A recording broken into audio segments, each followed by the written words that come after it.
যে সব জেলায় চলবে রেমালের তাণ্ডব। রেমাল নিয়ে দুঃসংবাদ, উপকূলে 4 ঘণ্টা ধরে চলবে তাণ্ডব। ঘূর্ণিঝড় রেমাল, 12 ফুট জলোচ্ছ্বাসে প্লাবিত হতে পারে উপকূল। রোববার ২৬ মে উপকূলীয় এলাকায় অতিক্রম শুরু করতে পারে ঘূর্ণিঝড় রেমা। প্রবল এই ঘূর্ণিঝড়টি দেশের উপকূলীয় জেলাগুলো ছাড়াও আশপাশে ব্যাপক তাণ্ডব চালাতে পারে বলে জানিয়েছে আবহাওয়া দফতর।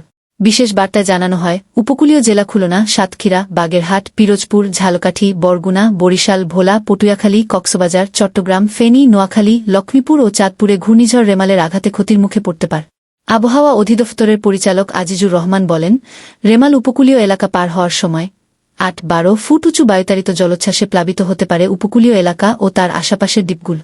ঘূর্ণিঝড়ের বিশেষ বার্তায় আরও জানানো হয়, বাংলাদেশের উপকূলীয় এলাকায় প্রবল ঘূর্ণিঝড়ের অগ্রভাগের প্রভাবে বৃষ্টিসহ দমকা বা ঝোড়ো হাওয়া অব্যাহত রয়েছে। এটি আরও উত্তর দিকে অগ্রসর হয়ে ২৬ মে সন্ধ্যা ৬টা থেকে পরবর্তী ৩-৪ ঘণ্টার মধ্যে মোংলার কাছ দিয়ে সাগর আইল্যান্ড, পশ্চিমবঙ্গ, খেপুপাড়া উপকূল অতিক্রম করতে পারে। প্রবল ঘূর্ণিঝড়টির কেন্দ্র অতিক্রমের পর এর নিম্নভাগ অতিক্রম অব্যাহত থাকবে।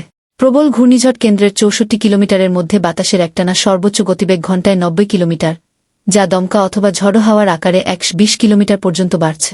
উপকূলীয় জেলা খুলনা, সাতক্ষীরা, বাগেরহাট, পিরোজপুর, ঝালকাঠি, বরগুনা, বরিশাল, ভোলা, পটুয়াখালী এবং তাদের অদূরবর্তী দ্বীপ ও চরগুলো ১০ নম্বর মহাবিপদ সংকেতের আওতায় থাকবে।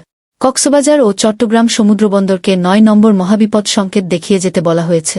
উপকূলীয় জেলা চট্টগ্রাম, কক্সবাজার, ফেনী, নোয়াখালী, লক্ষ্মীপুর, চাঁদপুর এবং তাদের অদূরবর্তী দ্বীপ ও চরগুলো ৯ নম্বর মহাবিপদ সংকেতের আওতায় থাকবে। খুলনা, সাতক্ষীরা, বাগেরহাট, পিরোজপুর, ঝালকাঠি, বরগুনা, বরিশাল, ভোলা, পটুয়াখালী, ফেনী, নোয়াখালী, লক্ষ্মীপুর, চাঁদপুর, চট্টগ্রাম, কক্সবাজার জেলার নদী বন্দরকে ৪ নম্বর নৌমহাবিপদ সংকেত দেখিয়ে যেতে বলা হয়েছে।